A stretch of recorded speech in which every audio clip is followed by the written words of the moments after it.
Let's jump right in.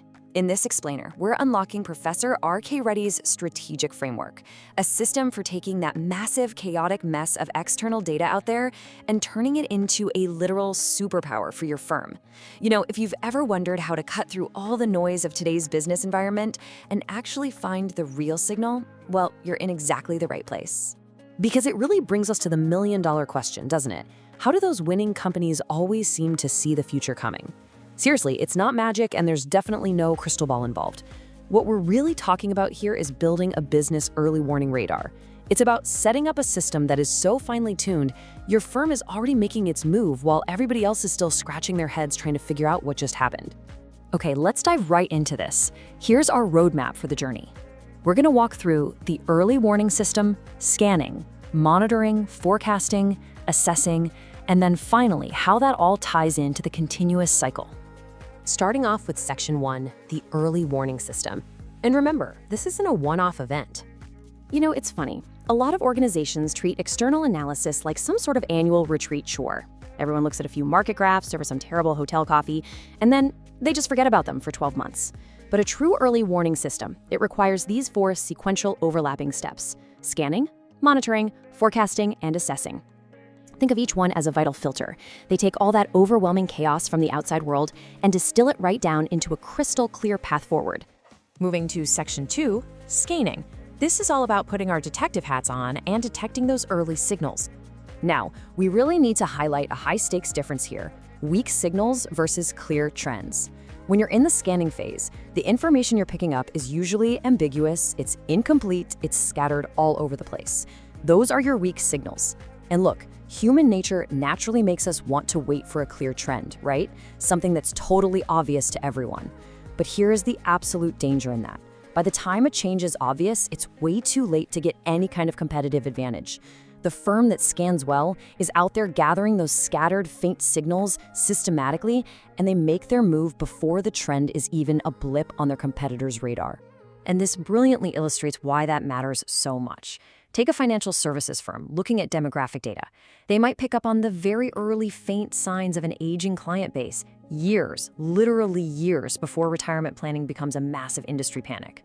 Or think about a tech firm spotting some really disruptive emerging AI advancements while their rivals are just blindly iterating on last year's product. In these highly volatile industries, missing a weak signal doesn't just mean you lose out on a cool opportunity. No, it can absolutely threaten the survival of your firm. It's do or die. Let's keep moving and see how this builds. Section 3, monitoring. Now we are identifying those emerging trends.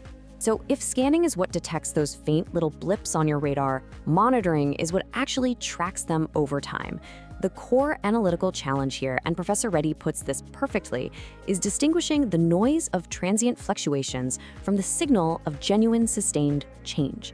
The external environment is incredibly loud, guys. You need some serious discipline to stop yourself from overreacting to a temporary blip, while at the same time making absolutely sure you never ignore a fundamental shift. To filter out all that noise, you've got to keep a close eye on the key stakeholders whose actions actually dictate reality. We're talking customers, competitors, regulators, suppliers, and employees. Let's say you're a renewable energy firm. You're watching regulators all over the globe to see if all that big climate rhetoric is actually translating into hard procurement dollars. Or maybe you're a fast food chain monitoring consumer health habits so you can pinpoint the exact moment a shift toward plant-based diets hits critical mass. You monitor these specific groups so you can find the perfect moment to strike. Not too early and definitely not too late. Next up, Section 4, forecasting.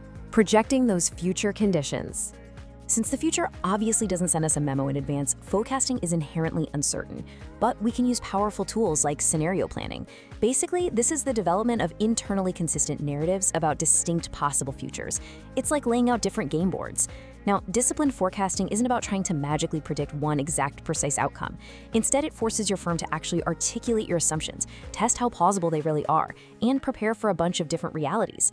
That way, you instantly recognize the early signs of whichever scenario actually starts to play out. Now, what's really interesting about this is how powerfully it applies to physical, real-world operations. A telecom company, for instance, might forecast the adoption rate of next-gen wireless tech to time a multi-billion-dollar infrastructure rollout perfectly.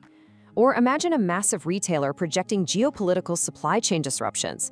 If they forecast effectively, they can tweak their sourcing and inventory before that global instability ever has the chance to empty out their shelves. Which brings us to Section 5, assessing, evaluating those strategic implications. So the crucial point is right here. This is the climax of the entire framework. Analysis absolutely must become decision. If you don't have effective assessment, then honestly, all your scanning, monitoring, and forecasting, it just remains a really interesting academic exercise. This is that vital turning point where we take everything we've learned and actually translate all that insight into real-world, decisive strategic action. Let's look at what this actually looks like in practice. A pharmaceutical company takes its assessment of some incoming drug regulations, and they actually go in and physically alter their R&D pipeline to get ahead on compliance. Or an automaker evaluates the sheer momentum behind electric vehicles, and they make the monumental call to phase out their traditional models, freeing up massive cash to invest aggressively in EV alternatives. Accurate assessment is exactly what allows these massive, company-defining maneuvers to happen at the perfect time. Finally, Section 6, the continuous cycle, the infinite loop. As you can see, Professor Reddy's framework isn't just a straight line with a neat little ending, it's a cycle that feeds itself. The insights you pull out during your final assessment phase, they don't just sit in some binder gathering dust. No, they feed directly back into your very next round of scanning. They refine exactly what you're looking for, and they sharpen how you interpret the next batch of weak signals. Firms that truly institutionalize this continuous cycle end up building a massive structural advantage over competitors whose awareness is totally reactive. So I want to leave you with a final provocative thought to take back to your own team. Ask yourself, is your external awareness a truly continuous practice, or is it just an annual exercise? Because if you want to stop constantly reacting to the future and actually start anticipating it, well, it's probably time to build a true early warning system. Thanks so much for joining me for this explainer, and hey, keep your eyes open for those weak signals.